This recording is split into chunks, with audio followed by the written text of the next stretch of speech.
ভাগবতকে আবার আমরা কোনো পুস্তক কোনো পুঁথি শুধুমাত্র গ্রন্থ বলেই মনে রাখি। ভাগবত কোনো শুধুমাত্র গ্রন্থ নয়, কোনো পুঁথি কোনো পুস্তক মাত্র নয়। এই ভাগবত হলেন প্রত্যক্ষ ভগবান শ্রীকৃষ্ণ। আপনারা এখানে ভাগবতের সামনে ভাগবতের সান্নিধ্যে বসে আছেন, মানে সাক্ষাৎ ভগবানের সান্নিধ্যে বসে আছেন। আজ থেকে 7 দিন পর্যন্ত এটা ভাগবত মন্দির হয়ে গেল। কি হয়ে গেল? জোরে বলো। ভাগবত মন্দির। তো মন্দিরে যেইভাবে শুদ্ধ সাত্ত্বিক ভাব নিয়ে আচার বিচার করে তৎপশ্চাৎ প্রবেশ করা হয়, তদ্রূপী শ্রীমদ্ ভাগবত মন্দিরেও প্রবেশ করা উচিত। প্রেম সে বলো রাধে রাধে। তা ভাগবত, এই ভাগবতের মধ্যে 12টি স্কন্ধ রয়েছে। 12টি স্কন্ধের মধ্যে 335 অধ্যায় রয়েছে। আর 335 অধ্যায়ের মধ্যে 18,000 শ্লোক রয়েছে। এই হলো সম্পূর্ণ শ্রীমদ্ ভাগবত। এই 12টি স্কন্ধ কি? এই 12টি স্কন্ধ, এই দ্বাদশ স্কন্ধ হলো ভগবানের 12টি অঙ্গ। প্রথম স্কন্ধ, দ্বিতীয় স্কন্ধ, এই দুটি হলো ভগবানের 2 চরণ। তৃতীয় আর চতুর্থ স্কন্ধ হলো ভগবানের 2 জাঙ্গ। পঞ্চম স্কন্ধ হলো ভগবানের নাভি এবং কোটি প্রদেশ। ষষ্ঠ স্কন্ধ হলো ভগবানের হৃদয়। সপ্তম আর অষ্টম স্কন্ধ হলো ভগবানের 2টি ভুজা। নবম স্কন্ধ হলো ভগবানের কণ্ঠ। দশম স্কন্ধ হলো ভগবানের মুখ।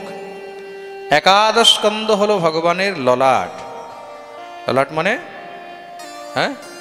কপাল। আর দ্বাদশ স্কন্ধ হলো ভগবানের মস্তক। তেনে অম্বাংময়ী মূর্তি প্রত্যক্ষা বর্ততে হরে। এই ভাগবত হলো ভগবানের প্রত্যক্ষ বাংময়ী প্রতিমূর্তি। কোন মূর্তি? বাংময়ী প্রতিমূর্তি। ভগবানের বিগ্রহ 3 প্রকারের বলা হয়েছে। কি কি? চিন্ময়, মৃন্ময় আর বাংময়। এই ভাগবত হলো ভগবানের বাংময় বিগ্রহ। এই ভাগবত শ্রবণ করার পূর্বে ভাগবতের 6টি অধ্যায়ের মাহাত্ম্য অবশ্যই শ্রবণ করা উচিত।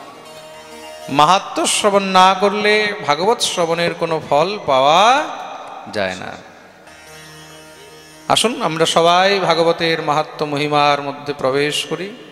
সবাই সোজা হয়ে বসবে, দুনো হাত জোড় করে ভাগবত মাহাত্ম্য প্রথম শ্লোক শ্রবণ করা।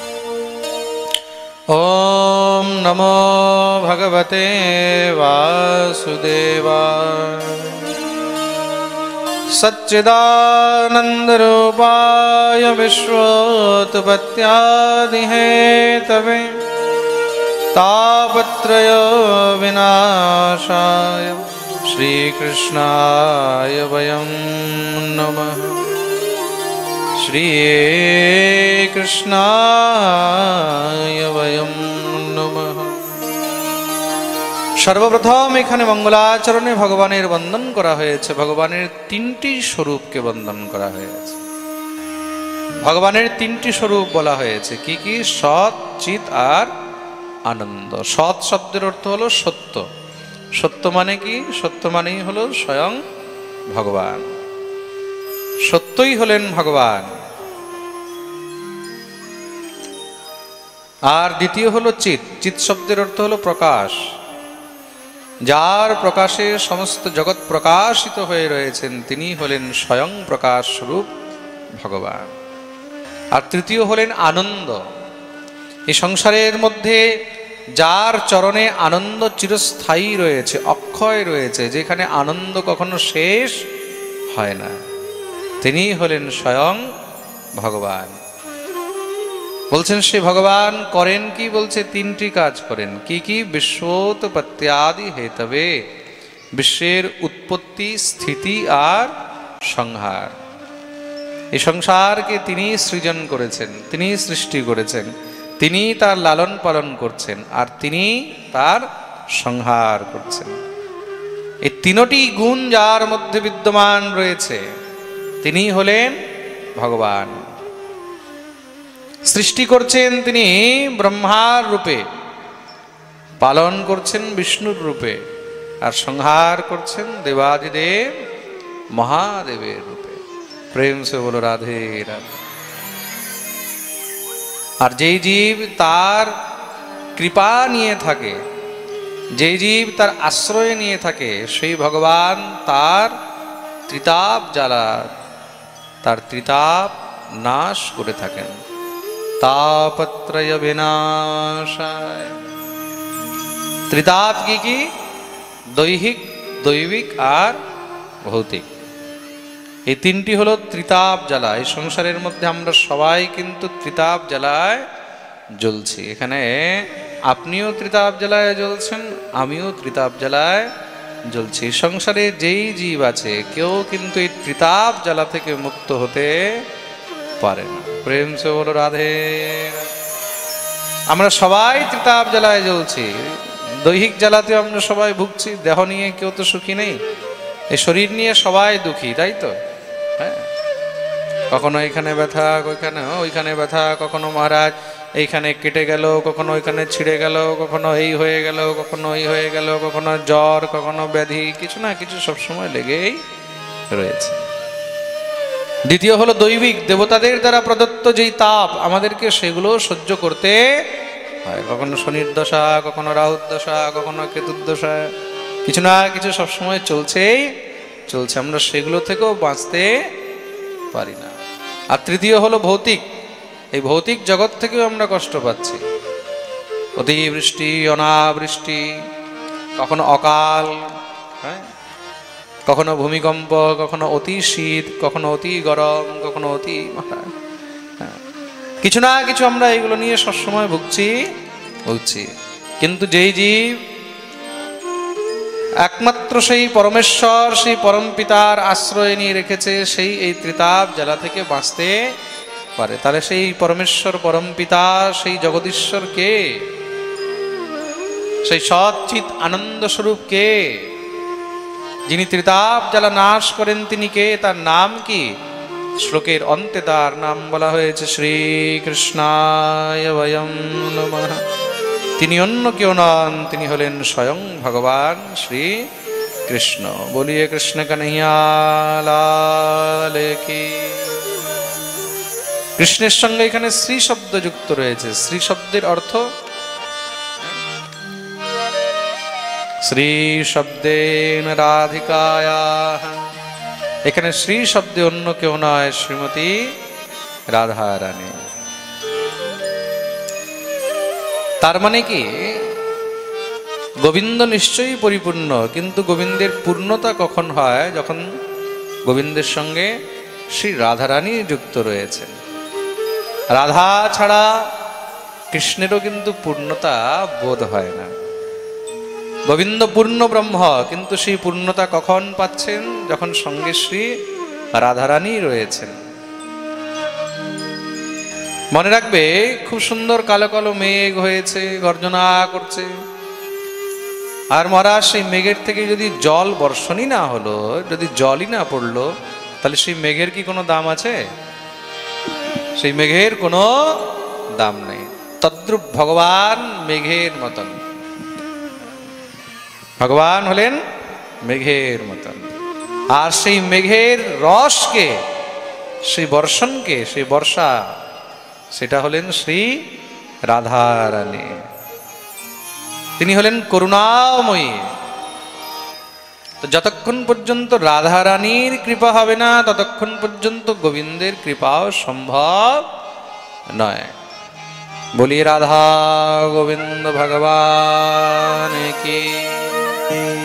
এখানে প্রথম শ্লোকে শ্রী রাধা গোবিন্দ ভগবানকে বন্দন করা হয়েছে।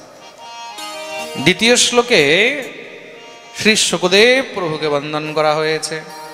ইয়ং প্রব্রজন্তমনুপেতমপেত কৃত্যম দ্বৈপায়নো বিরহ কাতরয়া জুহাব। পুত্রেতি তন্ময়তয়া তরবোভিনেদ স্তম সর্বভূতহৃদয়ং মুনিমানতোস্মি ইয়ং প্রব্রজন্তমনুপেতমপেত কৃত্যম। সেই সময়ের কথা বলা হচ্ছে যে সময় শ্রী শুকদেব প্রভু জন্মগ্রহণ করেই মাতৃগর্ভের থেকে ভূমিষ্ঠ হয়ে দৌড়াতে লেগেছে। বলিয়ে বৃন্দাবন বিহারী লাল কি জয়। শ্রী শুকদেব প্রভু মাতৃগর্ভের থেকে জন্মগ্রহণ করেই দৌড়াতে লেগেছে।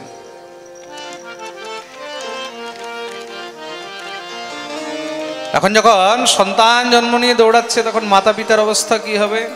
পিতা মহর্ষি বেদব্যাস পিছনে পিছনে দৌড়াচ্ছেন, পিছনে পিছনে ডাকছেন, হা পুত্র হা পুত্র হা পুত্র।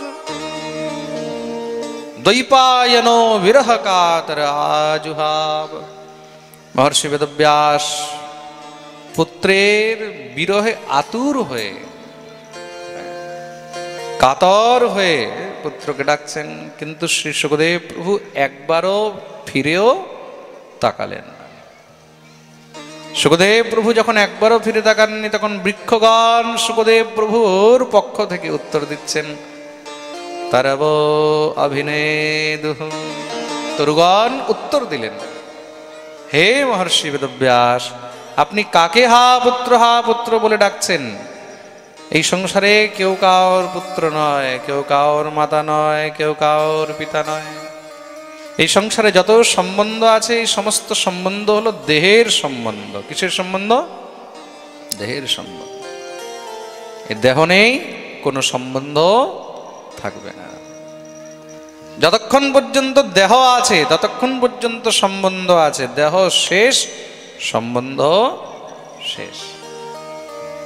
আর শ্রী শুকদেব প্রভু তো হলেন পরমহংস, তাকে নিজের দেহেরও কোনো জ্ঞান নেই। তার জন্যই শ্রী শুকদেব প্রভু অবধূত রূপে বিদ্যমান রয়েছেন। यदृच्छया गामटमानोऽनपेक्षः अलक्ष्यलिङ्गो निजलाभतुष्टो वृतश्च बालैर् अवधूतवेषः। শরীরের মধ্যে একটি কাপড়ও নেই, একটি বস্ত্রও নেই। জন্ম হয়েছে তো দৌড়াতে লেগেছেন। 16 বছরের দেখতে মনে হচ্ছে। তত্রা কদৌ ষোড়শবার্ষিকস্তদা। শ্রী শুকদেব প্রভু সবসময় দেখতে কিরকম লাগেন? 16 বছরের যুবকের মতন। মাতার গর্ভের থেকে জন্ম নিয়ে দৌড়াচ্ছেন। এখনো পর্যন্ত মহারাজ সেই নাড়ি ঝুলছে নাভির থেকে। ওই নাল হয় না, নাল জন্মের পরে নাভির সঙ্গে যে নাল বেঁধে লেগে থাকে, সেই নাল নাভির সঙ্গে এখনো লেগে আছে, ঝুলছে। এখনো পর্যন্ত নাল ছেদনো হয়নি। সেই নালকেই মহারাজ একদম কাঁধের মধ্যে ছুড়ে দিয়ে দৌড়াচ্ছে। অনুপেতমপেত কৃত্যম। উপনয়ন হয়নি, সেটাকেই উপবিত মনে করে দৌড়াচ্ছে। না মাতা, না পিতা, না সংসার, কোনো জিনিসের প্রতি কোনো আসক্তি নেই, না কোনো কাপড়, না বস্ত্র। বৃক্ষগণ উত্তর দিলেন, কিন্তু তাও মহর্ষি বেদব্যাস পিছনে পিছনে দৌড়াচ্ছেন। তস্য পুত্রো মহাযোগী সমদৃং নির্বিকল্পকঃ একান্তমতিরুন্নিদ্রো গূঢ়ো মূঢ় এবেয়তে। শ্রী শুকদেব প্রভু কোনো মতেও যখন আর পিছনের দিকে ফিরেও তাকালেন না, মহর্ষি বেদব্যাস পিছনে পিছনে দৌড়াচ্ছেন। হঠাৎ করে কি দেখলেন? সামনে একটি সরোবরের মধ্যে সেখানে কিছু অপ্সরাগণ স্নান করছিল। দৃষ্ট্বানুয়ান্তমৃষমাত্মজমপ্যনগনম দেব্যো ধিয়া পরিদধর্ন সুতস্য চিত্রম তদ্বীক্ষ পৃচ্ছতি মনো জগদস্তবাস্তি স্ত্রী পুম্ভিদানত সুতস্য বিবেক্ত দৃষ্টে। মনিটর বাড়া হতো। দৃষ্ট্বানুয়ান্ত ঋষিমাত্মজমপ্যনগ্নম। দূর থেকে কি দেখলেন? সেখানে অপ্সরাগণ সরোবরের মধ্যে নগ্ন হয়ে স্নান করছিলেন। কিন্তু শ্রী শুকদেব প্রভু যখন পেরিয়ে গেলেন, তারা স্নানে মস্ত হয়ে রয়েছে।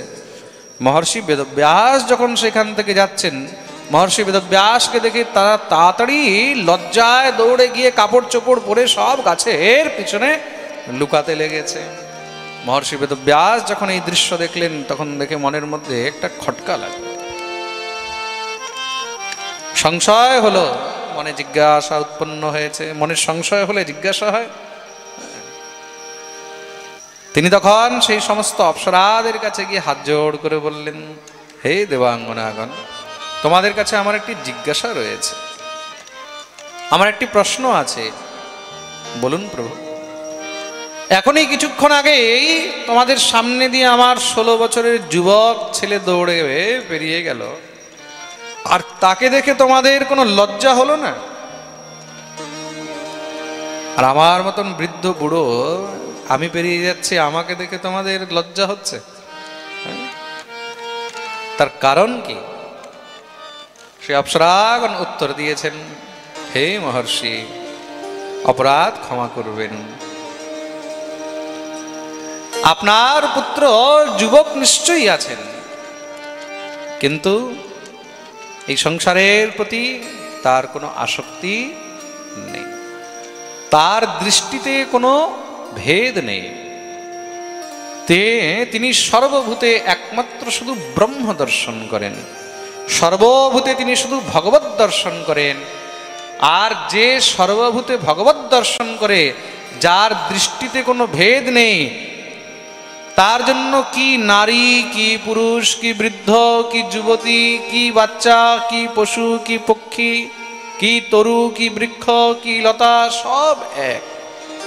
তিনি সর্বভূতে একমাত্র ব্রহ্ম দর্শন করেন। তদেবীক্ষ পৃচ্ছতি মনো জগদস্তবাস্তি স্ত্রী পুম্ভেদানত সতস্য বিবিক্ত দৃষ্টে।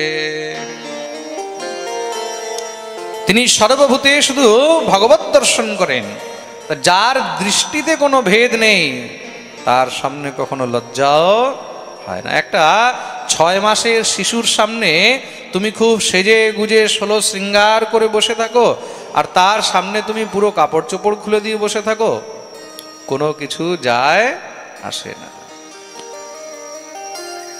প্রেম সে বলো রাধে রাধে। সুতরাং আপনার পুত্রের দৃষ্টিতে কোনো ভেদ নেই, তিনি সর্বভূতে শুধু ব্রহ্ম দর্শন করেন। তা যার দৃষ্টিতে ভেদ নাই, তার সামনে কোনো সংকোচ নেই। কিন্তু আপনার দৃষ্টিতে ভেদ রয়েছে। আপনি জানেন কে স্ত্রী, কে পুরুষ, কে বৃদ্ধ, কে যুবতী, কে জওয়ান, কে বাচ্চা, কে বৃক্ষ, কে পশু। তা যার দৃষ্টিতে ভেদ আছে, তার সামনে লজ্জাও করা উচিত। প্রেম সে বলো রাধে রাধে। বাচ্চাও যখন বড় হয়ে যায়, নিজের পেটের সন্তানও যখন বড় হয়ে যায়, যখন বুঝতে লাগে, তখন মাতা পিতা তার সামনেও সংকোচ করেন, তাই তো? হ্যাঁ, আর করাই উচিত। যখন জীবের মধ্যে বিবেক বুদ্ধি ভেদ দৃষ্টি চলে আসে, তখন তার সামনে সংকোচ করাও উচিত। মহর্ষি বেদব্যাস নিজের পুত্রের যখন এই ব্রহ্মদৃষ্টি দর্শন করলেন, নিজের পুত্রের বিষয়ে যখন জানতে পারলেন যে আমার পুত্র আমার থেকেও বড় যোগী, সঙ্গে সঙ্গে মহর্ষি বেদব্যাস সেখান থেকে ফিরে চলে আসলেন। তা এমন শ্রী শুকদেব প্রভু, যিনি সর্বভূতে একমাত্র ব্রহ্ম দর্শন করেন, এমন শ্রী শুকদেব প্রভু শ্রীচরণে আমরা সবাই বন্দন করি। বলিয়ে শুকদেব ভগবান কি জয়। তৃতীয় শ্লোকে এখানে শ্রীমদ্ ভাগবতের সূত্রপাত হয়েছে। নৈমিষে সুতমাসীনম অভিবাদ্য মহামতিম কথামৃতরসাস্বাদ কুশলঃ শৌনকো ব্রবীৎ। এক সময় নৈমিষারণ্য তীর্থে সেখানে 88,000 ঋষিগণ উপস্থিত হয়েছেন। কিসের জন্য? সৎসঙ্গের জন্য। তা সেই সৎসঙ্গের মধ্যে মহারাজ বক্তা কে হবে, পাঠক কে হবে, শোনাবে কে? পাঠক ছাড়া সৎসঙ্গ হবে কি করে? তা তারা সবাই মিলে বিচার করলেন পাঠক এমন হওয়া উচিত যার বাণী অত্যন্ত মধুর, যিনি খুব সুন্দর করে আমাদেরকে ভগবত কথারূপী অমৃত রস আস্বাদন করাতে পারেন। এমন কে আছে? তাদের সবার মধ্যে শ্রী সুতজি মহারাজ, যার আয়ু সব থেকে কম, কিন্তু সেই সুতজি মহারাজ মহর্ষি বেদব্যাসের শিষ্য শ্রী রোমহর্ষণের প্রিয় পুত্র আর স্বয়ং বলদেব প্রভুর কৃপা পাত্র পরম জ্ঞানী। এমন শ্রী সুতজি মহারাজকে তারা ব্যাস গদ্দিতে বসালেন আর দুনো হাত জোড় করে প্রার্থনা করেছেন। অজ্ঞানধ্বান্ত বিধ্বংস কোটি সূর্য সমপ্রভ সুতাখ্যাহি কথা সারম মম কর্ণরসায়ন। অজ্ঞানধ্বান্ত বিধ্বংস কোটি সূর্য সমপ্রভ। হে সুতজি মহারাজ, আমরা আপনার কাছে সেই দিব্য জ্ঞান প্রাপ্ত করতে চাই। আপনার মুখে সংসারের যে সব থেকে শ্রেষ্ঠ কথা, সেই কথা শ্রবণ করতে চাই। শ্রেয়সাম যদ ভবেৎ শ্রেয়ঃ পাবনানাম চ পাবনম কৃষ্ণ প্রাপ্তি করম সস্বৎ সাধনম তদ্বদাধুনা। কোন কথা শুনতে চাই? বলে যেটা সংসারের মধ্যে সব থেকে শ্রেষ্ঠ, যার উপরে দ্বিতীয় আর শ্রেষ্ঠ কোনো কথা নেই, শ্রেষ্ঠের মধ্যেও শ্রেষ্ঠ। শ্রেয়সাম যদ ভবেৎ শ্রেয়ঃ শ্রেয়শ্চ শ্রেয়স্করঃ, যেটা এই সংসারের মধ্যে শ্রেয় থেকেও শ্রেয়, শ্রেষ্ঠের থেকেও শ্রেষ্ঠতম, আমরা সেই কথা শ্রবণ করতে চাই। যেই কথা শ্রবণ করলে জীবের মধ্যে সহজেই ভক্তির উদয় হয়, কৃষ্ণ প্রীতির প্রাপ্তি হয়। কৃষ্ণ প্রাপ্তি করম সস্বৎ সাধনম তদ্বদাত। কেন এই কলিযুগের মধ্যে জীবের বুদ্ধি অত্যন্ত ভ্রষ্ট হয়ে গেছে, মানুষ আসুরিক বুদ্ধি যুক্ত হয়ে গেছে। ইহ ঘোরে কলৌ প্রায়ৌ জীবশ্চাসুরতাং গতঃ ক্লেশাক্রান্তস্য তস্যৈব শোধনে কিম পরায়ণম। এই ঘোর কলিযুগের মধ্যে প্রায় জীব কিন্তু আসুরিক বুদ্ধি যুক্ত হয়ে গেছে, অসুর বুদ্ধি হয়ে গেছে। কথায় কথায় মহারাজ হিংসা, দেশ, মারপিট, লুট, হত্যা, কে কাকে কিভাবে ঠকাতে পারে, কে কি করে মহারাজ কাকে ছোট করতে পারে, কে কি করে কাকে মহারাজ পাগল বানাতে পারে, সবার ভিতরে শুধু এখন এই বুদ্ধি চলে। ভালো বুদ্ধি নয়, কে কি করে কার উপকার করবে, কে কি করে কার মঙ্গল করবে, কে কি করে কার ভালো করবে, তা নয়। মানুষ কি করে এই কলিযুগের মধ্যে জীব এতটাই মন্দমতি হয়ে গেছে, খারাপের মধ্যে ভালো জীবনে খুঁজবে না, ভালোর মধ্যে খারাপটা খুঁজবে। এত জীব এখন মন্দমতি হয়ে গেছে। আপনি কাউকে 365 দিনের মধ্যে 364 দিন বসিয়ে ঘরের মধ্যে খাবার খাওয়ান, আর একদিন খালি আপনি তাকে বলুন যে এই আজকে কিন্তু কিছু হবে না, ও দেখবে সেই একদিনের কথাটা মনে রাখবে। 364 দিন যে খেয়েছে সেটা ভুলে যাবে। প্রেম সে বলো রাধে রাধে। জীবশ্চাসুরতাং গতঃ। তার জন্য আমরা এই সংসারের মধ্যে সব থেকে শ্রেষ্ঠ কথা শ্রবণ করতে চাই, যেই কথা শ্রবণ করে মানুষের বুদ্ধিও যেন শোধিত হয়, মানুষের বুদ্ধি যেন শুদ্ধ হয়, মানুষের মধ্যে যেন প্রেম, ভক্তি, শ্রদ্ধা জাগ্রত হয়। শ্রী সুতজি মহারাজ বললেন, খুব মন দিয়ে শুনবেন। প্রীতিহি শৌনক চিত্তে রতো বচমি বিচার্য চ সর্ব সিদ্ধান্ত নিষ্পন্নম সংসার ভয়নাশনম।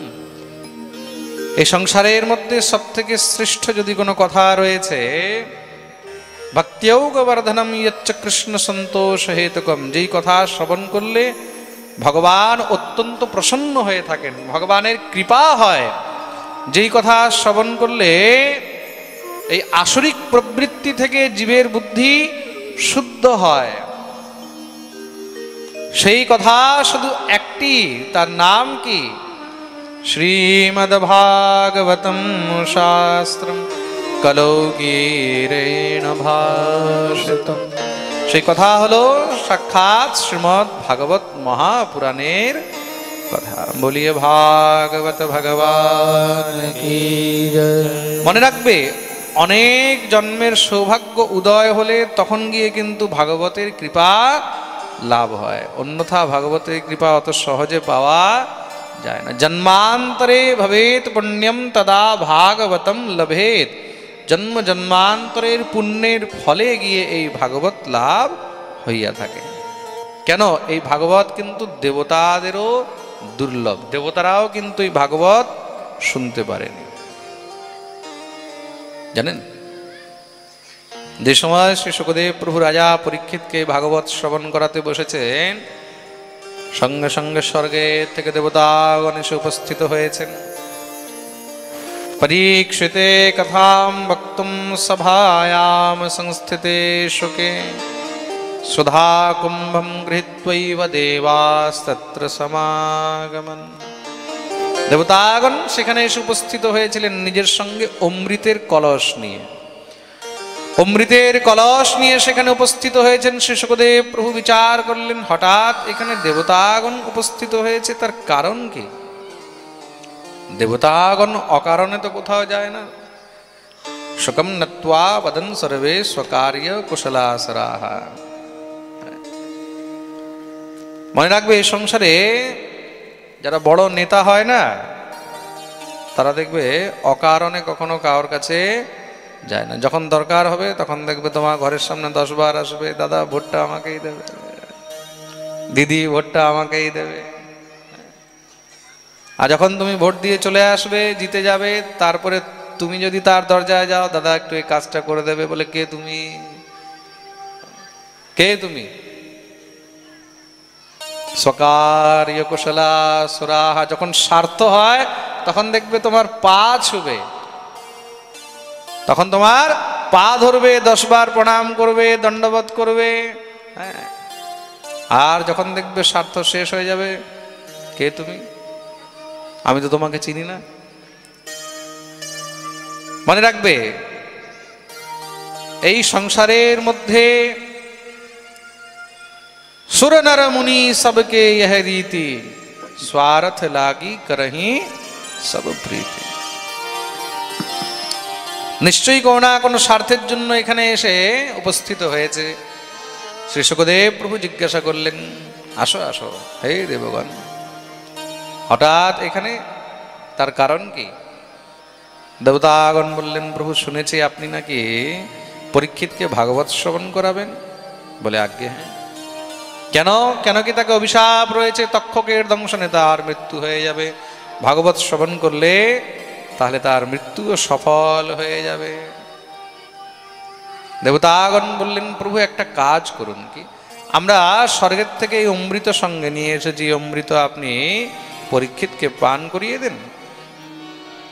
পরীক্ষিতকে অমৃত পান করালে সে অমর হয়ে যাবে, আর তার বদলে আপনি স্বর্গে গিয়ে আমাদেরকে ভাগবত শ্রবণ করিয়ে দেন। শ্রী শুকদেব প্রভু দেখলেন তো বিনিময় করছে।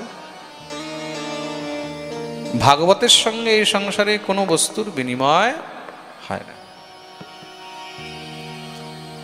ক্বস্বধা ক্ব কথা লোকে ক্ব কাচঃ ক্ব মণে মহান ব্রহ্মরাতো বিচার্যৈব তদা দেবান জহাসঃ। ক্বস্বধা ক্ব কথা লোকে ক্ব কাচঃ ক্ব মণির মহান। কোথায় অমৃত আর কোথায় কথামৃত। অমৃতের সঙ্গে সেই ভাগবতের কোনো তুলনা। অমৃত পান করলে এই জন্মে অমর হবে, ভাগবতামৃতম পান করলে জন্ম জন্মান্তরের জন্য অমর হয়ে যাবে।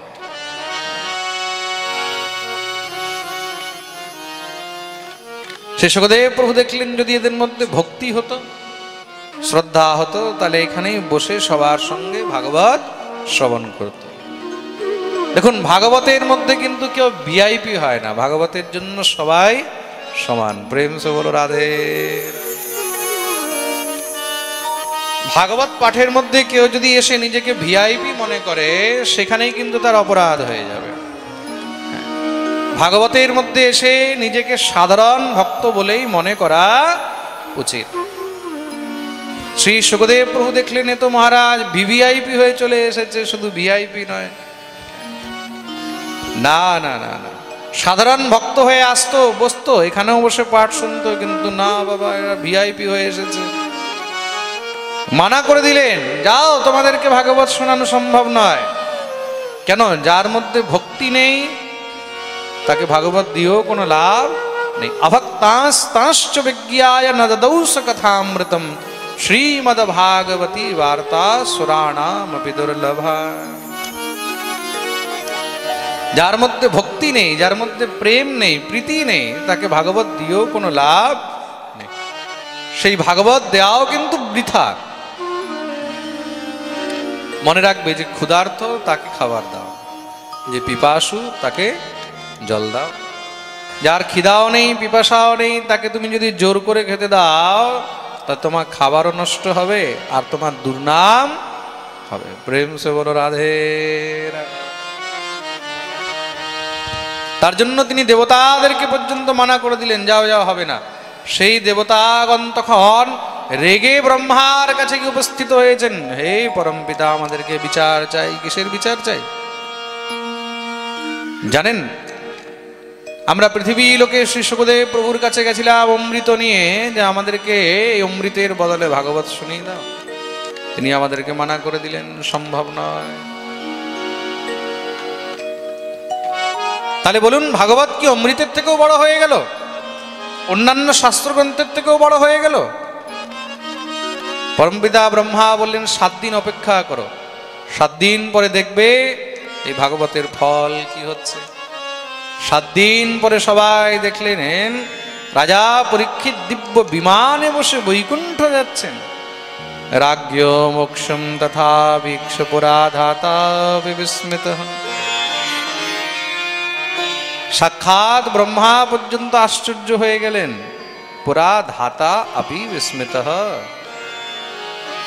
ব্রহ্মা বিচার করলেন, তাহলে কি ভাগবতে এত সামর্থ্য রয়েছে? তাহলে বিচার করা উচিত। তিনি কি করলেন? সঙ্গে সঙ্গে দাড়িপাল্লা আনালেন। সত্যলোকে তুলাম বদ্ধ্বা তোলয়ৎ সাধনান্যজঃ লঘূনন্যানি জাতানি গৌরবেণ ইদম মহৎ। দাড়িপাল্লার মধ্যে একদিকে ভাগবতকে রাখা হয়েছে, আরেকদিকে অন্যান্য শাস্ত্র গ্রন্থ রাখা হলো। যতই শাস্ত্র, যতই গ্রন্থ রাখে, সব ভাগবতের সামনে হালকা হয়ে যায়। ভাগবত নিজের জায়গা থেকে একদম মহারাজ নড়ছেও না। দেখেই তো মহারাজ ব্রহ্মা পর্যন্ত মানতে বাধ্য হলেন, জয় জয়কার করতে আরম্ভ করেছেন। বলিয়ে ভাগবত ভগবান কি জয়।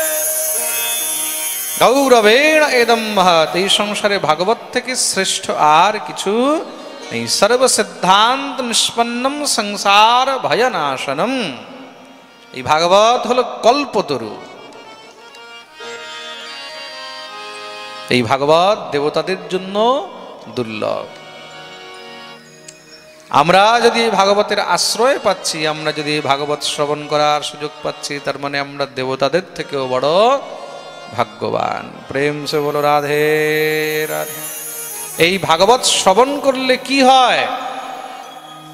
এখানে শ্রী সুতজি মহারাজ বলছেন, মেনিরে ভগবদ্রূপম শাস্ত্রম ভাগবতম কলৌ পঠনাৎ শ্রবণাৎ সদ্য বৈকুণ্ঠ ফলদায়কম। ভাগবত শ্রবণ করলে জীব স্বর্গে নয়, সোজা বৈকুণ্ঠ গমন করেন। কেন? স্বর্গে গেলে সেই স্বর্গের থেকেও মহারাজ অনেক তাড়াতাড়ি আবার নিচে নামতে হয়। মনে রাখবে, শাস্ত্র বলছে, ক্ষীণে পুণ্যে মর্ত লোকে বিশন্তি। যতদিন পর্যন্ত আপনার পুণ্য আছে, আপনি স্বর্গে থাকবেন। পুণ্য ক্ষয় হলো, অ্যাকাউন্টে ব্যালেন্স শেষ, রিচার্জ শেষ, টক টাইম খতম। প্রেম সে বলো Radhe Radhe. No incoming, no outgoing. আপনি যত পুণ্য করেছেন সেই পুণ্য যতদিন পর্যন্ত আছে ততদিন স্বর্গ সুখ ভোগ করবেন, পুণ্য শেষ আপনাকে আবার চলে আসতে হবে।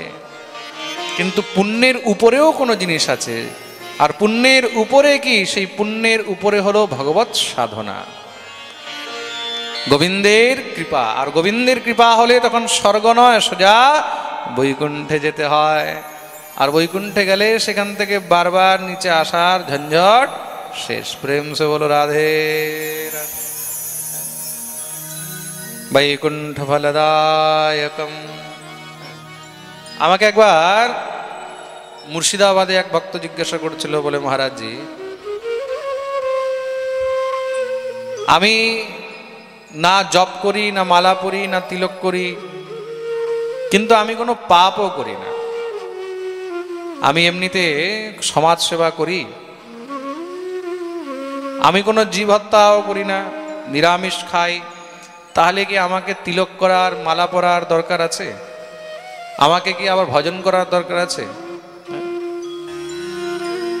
বলুন তো। আমি বললাম, কেন এই কথা কেন বলছো? বলে আমার স্ত্রী আমাকে সব সময় বলে, তুমি একটু মালা করো, একটু জপ করো, একটু গলায় মালা পরো, হ্যাঁ, তিলক করবে। আপনি বলুন তো, কোনো প্রয়োজন আছে? আমি বললাম, দেখো, তোমার যদি মনে হয় যে প্রয়োজন নেই, তাহলে প্রয়োজন নেই। তোমার যদি মনে হয় যে প্রয়োজন আছে, তার মানে প্রয়োজন আছে। বলে, তিলক মালা ইত্যাদি করলে কি কিছু বেশি পুণ্য হবে? আমি বললাম, নিশ্চয়ই হবে। দেখো, তুমি পুণ্য করছো, পুণ্যের ফল কি পাবে? পুণ্যের ফল বেশি থেকে বেশি স্বর্গ পাবে।